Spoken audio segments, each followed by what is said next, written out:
Hello friends, आज की video में हम स्टार्ट करने वाला है क्लास 12th चैप्टर सेकंड दो ध्रुवीयता का अंत। तो मैं आपको बता दूं कि जो हमने पिछले टॉपिक में जो कवर किया है वो साम्यवाद, पूंजीवाद है ना। ये जो हमने जो बेसिक कवर जो किया था, एक तो साम्यवाद किया था, एक पूंजीवाद किया था, और रूसी क्रांति भी हमने वो पढ़ ली थी। और सोवियत संघ में जो आर्थिक और सामाजिक सुधार हुए थे, किस तरीके से वो लागू की गई और किसने की, हमने वो ये भी पढ़ लिया था। और हमने वहाँ पे सोवियत संघ के विघटन के कारण भी वो पढ़े थे, और उसके शीत युद्ध के अंत के परिणाम भी वो पढ़े थे। अब यानी शीत युद्ध के ख़त्म होने के बाद क्या क्या हुआ था, हमने वो पढ़ लिया था। अब हम यहाँ पे स्टार्ट करेंगे नेक्स्ट टॉपिक, जिसका नाम है शॉक थेरेपी। और मैं आपको एक बात बता दूँ, अगर आपने पार्ट फर्स्ट नहीं देखा तो सबसे पहले आप पार्ट फर्स्ट को देखो, क्योंकि ये जो बेटा ये पार्ट सेकंड है। क्योंकि ये जो आपको पार्ट सेकंड को समझने से पहले आपको फर्स्ट पार्ट देखना बहुत ज़रूरी है, क्योंकि ये दोनों कहीं ना कहीं एक दूसरे से जुड़े हुए। तो आपको सबसे पहले मैं यही बताऊंगा कि पहले फर्स्ट पार्ट को देखो, फिर सेकंड पार्ट देखो, आपको अच्छे से पूरा चैप्टर क्लियर हो जाएगा। तो अब यहाँ पे हम स्टार्ट करते हैं। सबसे पहला शॉक थेरेपी।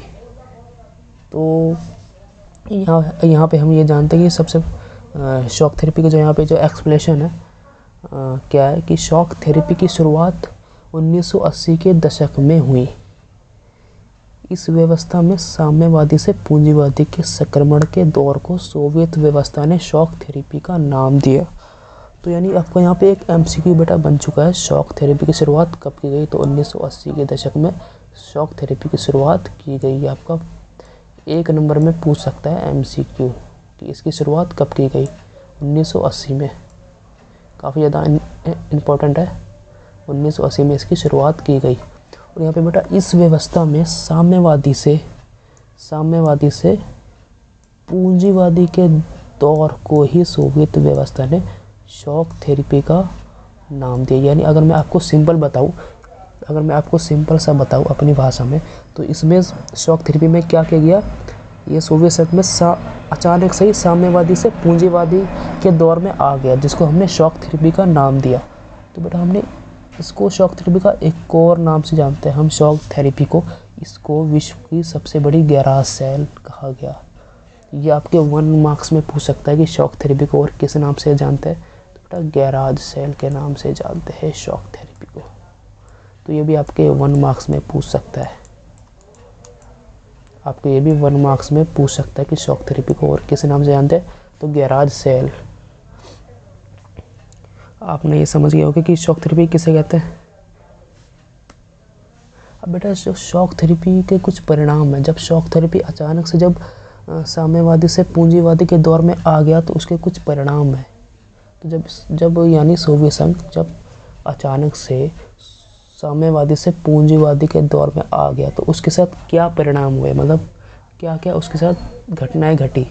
तो सबसे पहला जो है बेटा अर्थव्यवस्था पंगु, यानी अर्थव्यवस्था को पंगु बना दिया। यहाँ से पंगु का मतलब बेटा अर्थव्यवस्था को लंगड़ा बना दिया, यानी अर्थव्यवस्था को लंगड़ा बना दिया। पंगु यानी वहाँ की अर्थव्यवस्था पूरी तरीके से खराब हो गई। और दूसरा बेटा पुरानी साम्यवादी व्यवस्था जो थी ना, वो ध्वस्त हो गई थी। यानी ध्वस्त मतलब पूरी तरीके से ख़त्म, यानी पूरी तरीके से ख़त्म हो गई थी। पुरानी जो साम्यवादी व्यवस्था थी पूरी तरीके से ख़त्म हो गई थी, ध्वस्त हो गई थी। और तीसरा बेटा रूसी मुद्रा रूबल में गिरावट। जब ये इसके साथ हुआ, जब ये साम्यवादी से पूंजीवादी के दौर में आया, तो इसकी जो एक रूसी मुद्रा थी जिसका नाम था बेटा रूबल, इसमें काफ़ी ज़्यादा गिरावट आ गई थी। काफ़ी ज़्यादा गिरावट आ गई थी रूबल मुद्रा में। तो आपका 1 मार्क्स में ऐसे भी पूछ सकता है कि रूस की मुद्रा का क्या नाम था। तो रूबल। ये काफ़ी ज़्यादा आसान है। रूस की मुद्रा का नाम बेटा क्या था? रूबल। और वहाँ पे समाज कल्याण की व्यवस्था थी, वो नष्ट हो गई थी। ये शॉक थेरेपी में जो बेटा जब ये हुआ था कि जब ये पूंजीवादी में आ गया था, तो जब वहाँ की जो समाज कल्याण की जो व्यवस्था थी वो पूरी तरीके से नष्ट हो गई थी, वो यानी बर्बाद हो गई थी। और यहाँ पे बेटा आर्थिक खाई में काफ़ी ज़्यादा वृद्धि आ गया। यानी इसमें मैं कहूँ कि अमीर और अमीर हो गया, यानी अमीर और अमीर हो गया, और गरीब हो गया। और छठा बेटा वस्तुओं को औने पौने दाम पर बेचा गया, यानी ये औने पौने का मतलब है बेटा वस्तुओं को सस्ते दामों में निपटा दिया गया। यानी अगर ये मान लो कि सोवियत संघ जब शॉक थेरेपी से पहले अगर कोई वस्तु अगर 50 रुपये की बिक रही थी तो उसको जब ये शॉक थेरेपी आया तो उसको बेटा 5 रुपये में या 2 रुपये में निपटा दिया गया जल्दी जल्दी। इसका मतलब ये है कि वस्तुओं को सस्ते दामों में बेच दिया गया या फिर निपटा दिया गया। अब ये टॉपिक ख़त्म होता है बेटा आता है संघर्ष एवं तनाव। ये भी टॉपिक बेटा इतना इम्पोर्टेंट नहीं है पर इम्पोर्टेंट है कहीं ना कहीं, ये भी पेपर में पूछ सकता है। तो बेटा संघर्ष वो यानी वहाँ पे किस तरीके से संघर्ष हुआ, तनाव जो यानी किस तरीके से ये अलग अलग हुआ तनाव। तो सबसे पहला बेटा यहाँ पे शीत युद्ध के दौरान अधिकतर देश गृह युद्ध की चपेट में रहे। बेटा जब शीत युद्ध चल रहा था ना, कब से लेकर कब तक, 1945 से 1991 तक हुआ, यानी 1945 से 1991 के बीच में जब शीत युद्ध चल रहा था तो अधिकतर देश वो यानी कई देश गृह युद्ध वो यानी ये अपने ही देश में गृह युद्ध की, यानी गृह युद्ध का मतलब है अपने ही देश में। जब किसी देश में गृह युद्ध होता है तो यानी जब जैसे ये मान लो कि इंडिया है तो यानी पूरे विश्व में केवल एक इंडिया है, यानी केवल इंडिया के अंदर युद्ध हो रहा है तो उसको गृह युद्ध कहते हैं। तो यानी काफ़ी ज़्यादा देश गृह युद्ध की चपेट में थे। और दूसरा बेटा रूस के 2 ऐसे गणराज्य चंचन्या और दागिस्तान में हिंसक अलगाववादी आंदोलन चले। तो यानी आपका यहाँ पे भी MCQ बन चुका है कि आपसे पेपर में ऐसे पूछ सकता है कि रूस के ऐसे कौन से 2 गणराज्य है जहाँ पे हिंसक अलगाववादी आंदोलन चले। हिंसक अलगाववादी आंदोलन वो चले तो बेटा चंचन्या और दागिस्तान, ये आपके MCQ में पूछ सकता है। तो बेटा अब यहाँ पे तीसरा है ताजिकिस्तान में 10 वर्ष तक गृह युद्ध चला, यानी ताजिकिस्तान में 2001 से 2010 के बीच में गृह युद्ध चला। यहाँ पे भी आपका MCQ बन सकता है कि ताजिकिस्तान में कितने वर्षों तक गृह युद्ध चला। तो बेटा 10 वर्षों तक ताजिकिस्तान में गृह युद्ध चला। और चौथा बेटा पूर्वी यूरोप में यानी पूर्वी यूरोप में चेकोस्लोवाकिया 2 भागों में विभाजित हो गया, यानी 2 भागों में यह टूट गया। सबसे पहला तो बेटा ये चेक प्लस स्लोवाकिया, ये एक तो चेक में टूटा और दूसरा स्लोवाकिया में, चेकोस्लोवाकिया, इन 2 भागों में ये टूट गया। और सॉरी ये मिसप्रिंट है, ये 5वां पॉइंट है। यहाँ पे क्या है कि 1991 के बाद यूगोस्लाविया कई भागों में टूट गया, यानी हम कह सकते कि जब 1991 कब हुआ था, यानी सोवियत संघ के विघटन, यानी 1991 के बाद यूगोस्लाविया कई भागों में टूट गया, वो यानी कई भाग वो यानी बहुत सारे भागों में टूट गया। और जो इसमें जो यूगोस्लाविया जो इनमें जो 4 इम्पोर्टेंट थे जो यूगोस्लाविया, वैसे तो कई भागों में वो टूटा है पर असल में ये 4 थोड़े इम्पोर्टेंट है जो यूगोस्लाविया के भाग में टूटा गया। 4 ऐसे इम्पोर्टेंट देश वो ये है कि पहला तो बोस्निया हर्जेगोविना, क्रोएशिया, स्लोवेनिया।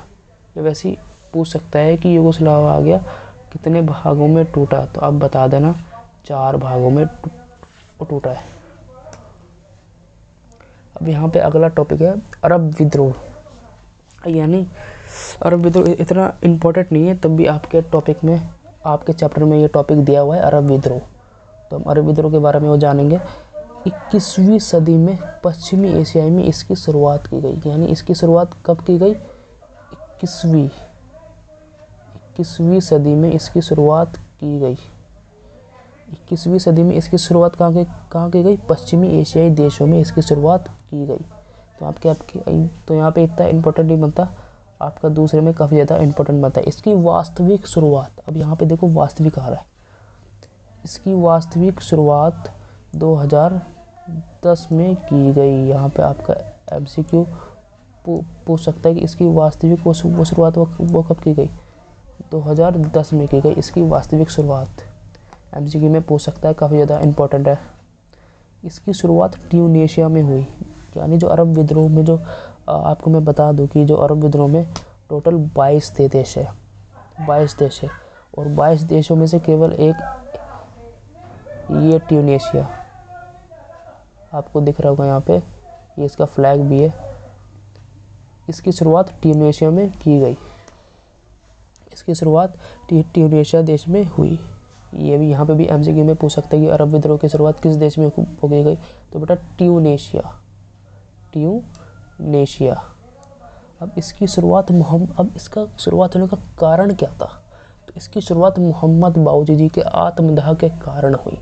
तो यानी जो वहाँ पे एक व्यक्ति का जो नाम है मोहम्मद बाऊजी, मोहम्मद बाऊजी, इनके आत्मदाह वो यानी इन्होंने अब खुद को ही आग वो लगा लिया, तो इनके कारण बेटा अरब विद्रोह की शुरुआत हुई। या यहाँ पे भी आपके 1 मार्क्स में ऐसे पूछ सकता है कि अरब विद्रोह की शुरुआत किन के कारण की गई, तो मोहम्मद बाऊजी। और किस लिए की गई, क्योंकि उन्होंने खुद को ही बेटा आग लगा लिया था।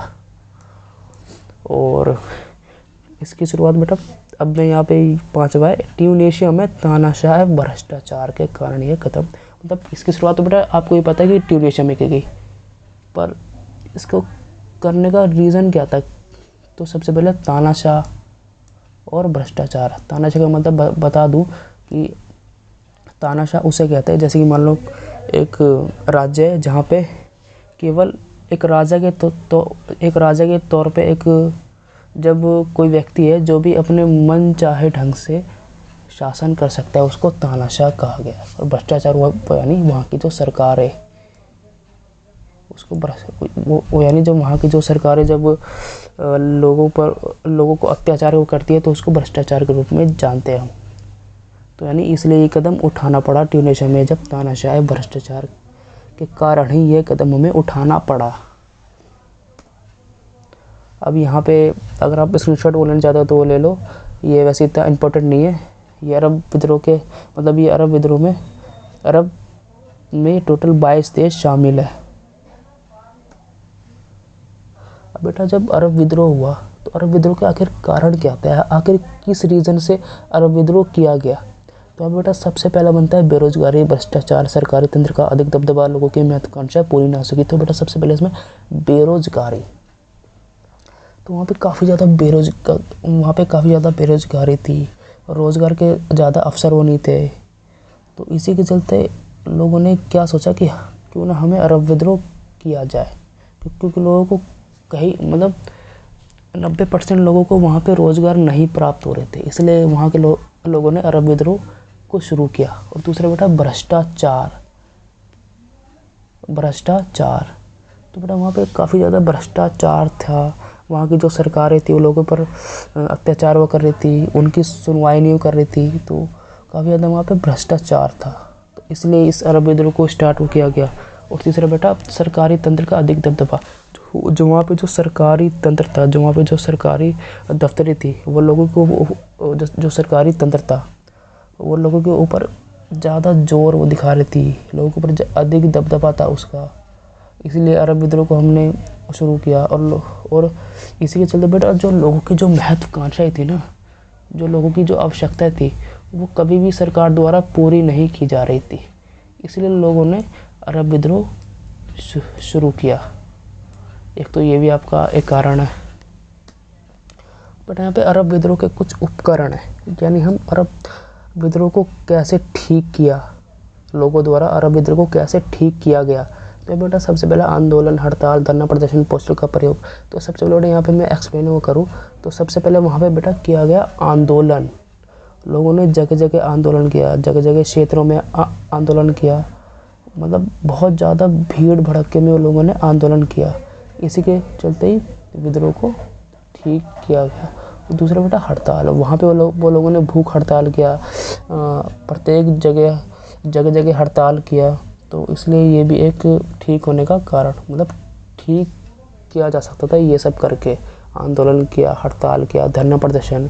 अब वहाँ पे वो लोगों ने धरना प्रदर्शन हुआ, यानी जगह जगह पोस्टर भी लगाया और नारे भी लगाया। तो इसको अरब विद्रोह को ठीक करने के ये कुछ उपकरण थे कि ये करके अरब विद्रोह को ठीक किया जा सकता था। धरना प्रदर्शन तो यानी नारे लगाना जगह जगह जाकर, और पोस्टर एवं बैनर का अधिक प्रयोग किया गया। तो बेटा ये वीडियो बस यही तक। अब हम मिलते हैं नेक्स्ट वीडियो में, और अगर आपको वीडियो अच्छी हो लगी तो लाइक, कमेंट एंड शेयर। बाकी मिलते हैं नेक्स्ट वीडियो में। Thank you so much.